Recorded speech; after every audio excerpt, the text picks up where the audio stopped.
அனைத்து என் அன்பு சொந்தங்களுக்கும் நாங்கள் இங்கு பேசுவதை அப்படியே இந்த ரீல்ஸ் ஆட்சிக்கு ஓட்டு காட்டும் உளவுத்துறை நண்பர்களுக்கும் எனது அன்பார்ந்த வணக்கத்தை தெரிவித்துக் கொள்கிறேன்.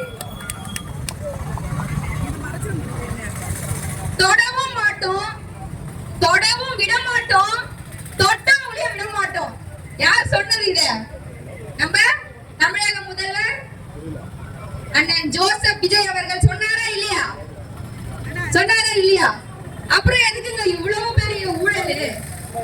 Bro what bro? அவர் பார்த்து என்ன கேட்கணும்? Bro what bro? It's very wrong bro. அதே மாதிரி ஒரு 2 நாளைக்கு முன்னாடி நான் போன் எடுத்து பாக்குறேங்க. போன் எடுத்து பாக்குறப்போ அதுல என்ன தெரியுமா இருக்கு? பழனி கோவில் விவகாரம். அமைச்சர் ரமேஷ் அதிரடி விளக்கம். அமைச்சர் ரமேஷ் அதிரடி விளக்கம். எப்பா சாமி, உன்னதான் இவ்வளவு நாளா தேடிட்டு இருந்தோம். எப்படியோ ஊழல நீயே வாயால ஒத்துக்கிட்டேன்னு சொல்லிட்டு அந்த வீடியோவை ஆன் பண்ணி பார்த்தேங்க.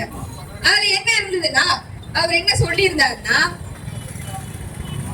நாங்களும் வழக்கு பதிவு பண்ணுவோம். இது இந்த எதிர்கட்சியோட சதி. இது என்னது? இந்த எதிர்கட்சியோட சதியா? அதே மாதிரி இது ஊழல் இல்ல, என்னது இது? தவறு.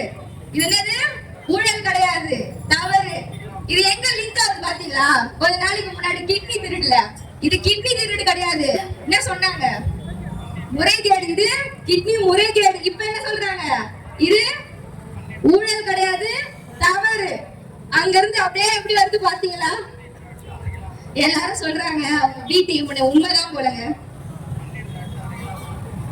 அதே மாதிரி அப்படியே கொஞ்சம் வாங்க, நம்ம மலையனூர் கோவிலுக்கும் நம்ம திருவண்ணாமலை கோவிலுக்கும் உள்ள போறப்ப என்ன தெரியுமா சொல்றாங்க? தலைக்கு 500 1000 கொடுத்தீங்கன்னா அழகா உள்ள போயிட்டு சாமியை பார்த்துட்டு தரிசனம் பண்ணிட்டு வரலாங்கிறாங்க. உண்மையா இல்லையா? இல்ல நான் என்ன போய் சொல்றேன்னா, இன்னொரு இப்போ ஒரு டெக்னாலஜி வந்துச்சு. என்ன தெரியுமா? இன்னும் ஒரு 1000 ரூபாய் சேர்த்து 2000 ரூபாய் கொடுத்தா அந்த கடவுளே நம்ம வீட்டை தேடி வரும். உண்மைதானே? எப்படி எல்லாம் மாத்தி வச்சிருக்காங்க பாத்தீங்களா? இதுக்கெல்லாம் நம்ம கிட்ட ஆதாரம் இருக்கு. ஆனா இதெல்லாம் நம்ம வெளியில சொன்னா என்ன சொல்லுவாங்க? இது ஊழல் கிடையாதுமா, இது தவறு சொல்லுவாங்களா? சொல்ல மாட்டாங்களா? சொல்லுவாங்க.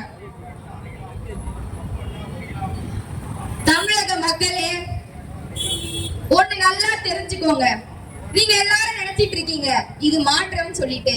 ஆனா தமிழகத்துக்கு தமிழக மக்களை ஏற்படுத்தி கொண்ட ஏமாற்றம்ங்கிறது இன்னும் நமக்கு தெரியல.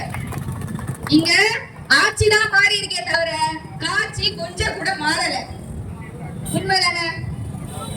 அதே மாதிரி எல்லாரும் என்ன நினைச்சிட்டு இருக்காங்கன்னா, இந்த இந்துக்களுக்கு விபூதியும் குங்குமம் மட்டும் தான் கொடுக்க தெரியும், ரொம்ப சாந்தமா இருப்பாங்க அப்படின்னு நினைச்சிட்டு இருக்காங்க. ஆனா இந்துக்களுக்கு விபூதியும் குங்குமமும் கொடுக்க தெரியும், அதே கையால சூளத்தையும் எடுக்க தெரியும். உண்மைதானே? எடுத்துருவோமா? எடுத்துருவோமாண்ணா? இத நான் சொல்லிட்டேங்க. எங்க அண்ணனே சொல்லியிருக்காரு, நல்லா கேட்டுக்கோங்க. அப்புறம் கடைசியா போற போக்கல நான் தான் சொன்னேன்னு சொல்லிட்டு எழுதிடாதீங்க. சரி. பாரத தாய் வாழ்கவே, வெல்க வெல்க வெல்கவே, இந்த ஒற்றுமை வெல்கவே, பலமான தமிழகம், வலிமையான பாரதம், ஊழலற்ற தமிழகம், ஒன்றுபட்ட பாரதம். அன்னை தமிழை போற்றிடுவோம், சாட்சியை ஓட்டிடுவோம். வாழ விடு, வாழ விடு, இந்து கலை வாழ விடு.